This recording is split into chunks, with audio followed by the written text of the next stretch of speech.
Am I my brother's keeper? I'm sure you have heard that over the years. Well, Cain said it first. And the Lord said unto him, what hast thou done? The voice of thy brother's blood crieth unto me from the ground, where thou hast slain him. Surely the Lord sees, like his brother said. His brother said, he said the Lord's going to judge you and see. You're not getting away with it. And that's the same today, yesterday, and forever. That applies today. You're not getting away with anything. God sees you. For thou hast slain thy brother, and hast disassembled before me, and didst imagine in my heart that I saw thee not. He said you try to cover up your crime, but I saw it. I saw you covering the crime up. Saw you when you committed the crime. Nor knew all thy actions, but thou didst this thing, and didst slay thy brother for naught. He said you killed your brother for nothing. What'd you kill him for? And because he spoke rightly to thee. See, you got pissed off at his word that he said. That was righteous. And now, therefore, cursed be thou from the ground which opened his mouth to receive thy brother's blood from thy hand, wherein thou didst bury him. And it shall be, when thou shalt till it, it shall no more give thee its strength, as in the beginning. For thorns and thistles shall the ground produce, and thou shalt be moving and wandering in the earth until the day of thy death. So you're going to become a vagabond, wandering from place to place. In the ground, I'm going to take away the potency of the ground to produce. And at that time, Cain said, I'll make the ground infertile for you. And at that time, Cain went out from the presence of the Lord, from the place where he was. And he went moving and wandering in the land toward the east of Eden. He and all belonging to him. Made vagabonds of his family. And Cain knew his wife. He had intercourse with his wife in those days, and she conceived and bare a son, and called his name Enoch, saying, at this time God began to give him rest and quiet in earth, gave him a little break. And at that time, Cain began to build a city. And he built a city, and he called the name of the city Enoch. Now, that's all I'm going to read from this book here. Cain was like the first Antichrist as well. He was against God. He was before Nimrod, but Nimrod took it to another level. Him and his evil, wicked wife, Semiramis, and that's what the world has been worshiping ever since. The sun god and the moon goddess, which was us, Nimrod and Semiramis. I'm not taught on all that, get that teaching. Synagogue of Satan, the ancient occult. Now, we got that good backdrop. Now, he was killed because he gave an offering, as I stated. Now, the word for offering is habab in the Hebrew, which means sacrifice, the one that God required. And guess what the word means to us in English? Very famous word, Holocaust. Where do we get the word Holocaust from? All it means sacrifice.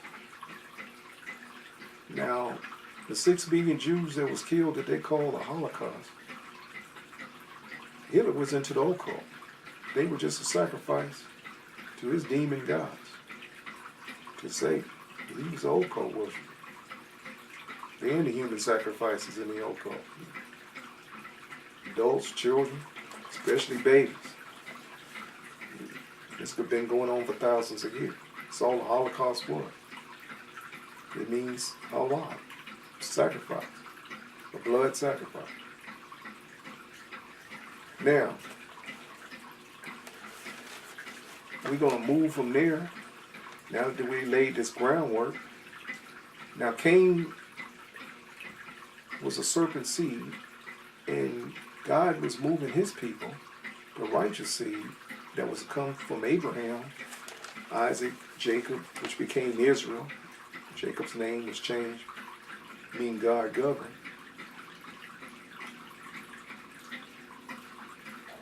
And they were to fight and to go into Canaan and fight the Canaanites, Cain's descendants. named after Cain, the land of Cain. The serpent seed. It's full of giants and everything else. The Canaanites, those were his people, the wicked people. They had worshipped the false gods. Their God was against Baal and Ashtoreth mainly. Now, we're going to move to Cain and read about him in the New Testament because he's certainly mentioned. Turn to Hebrews 11:4.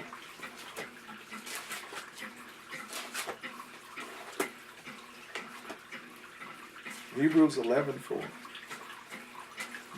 New Testament has some things to say about Cain. They aren't nice.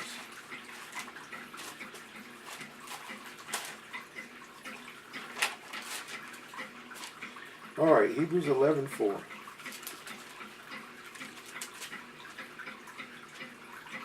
By faith, Abel offered unto God a more excellent sacrifice than Cain, by which he obtained witness that he was righteous.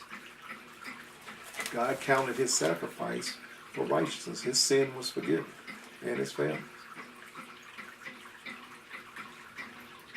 And the sacrifice is haba in the Hebrew.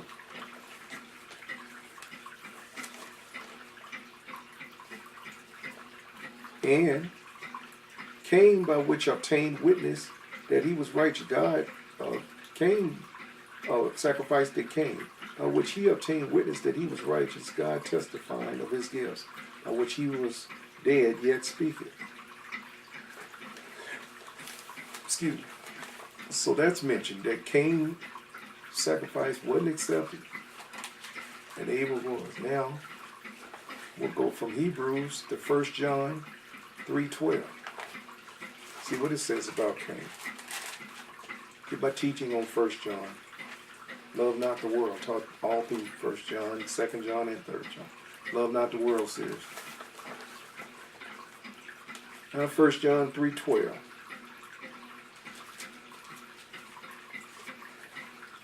Not as Cain, who was of that wicked one. Satan is the wicked one.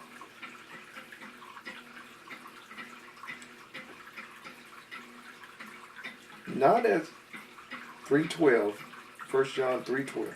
Not as Cain, who was of that wicked one, and slew his brother. He was a serpent seed. And wherefore slew him? Because his own works were evil, and his brother's righteous.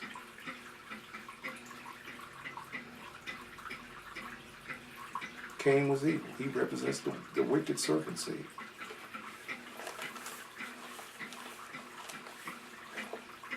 Now,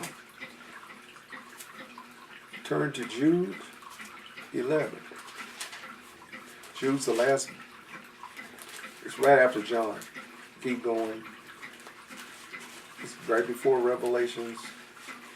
Right after the 1st, 2nd John, and all that. It's a little short book. One of the shortest books in the New Testament. I think it is the short.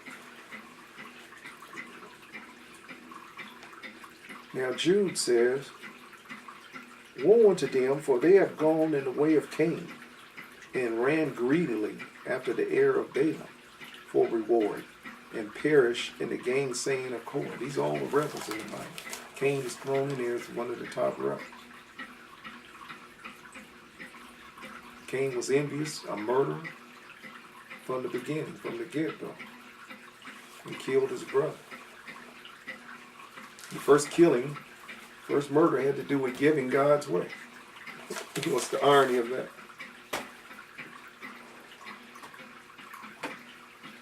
Now, hope you learned a lot about Cain and Abel and what that represents in the Bible. So don't you be a Cain and hoard like he did. Cain hoarded the best for himself and gave God the crap as an offering. God still loves giving. The Bible said God loveth a cheerful giver. And Abel represents that. Give God's way. First fruit, tithes, alabaster box, makes God happy. So be an Abel and make God happy. Don't be a hoarder like Cain. And look out for number one. That's what represents the world. And you got a lot of worldly Christians, no different. You just saying business on the other side of the street. Looking out for number one.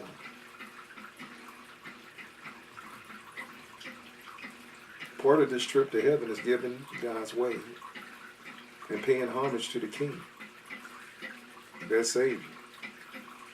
Give my teaching on giving. First fruit, alabaster, tithes, all belong to the Lord. All right. Hope this teaching has benefited you, and that includes you thieving, robbing pastors. Give as well. It's jacking on my sermons. Good day, good evening, good night to you around the world. May you grow in faith. In Jesus' name.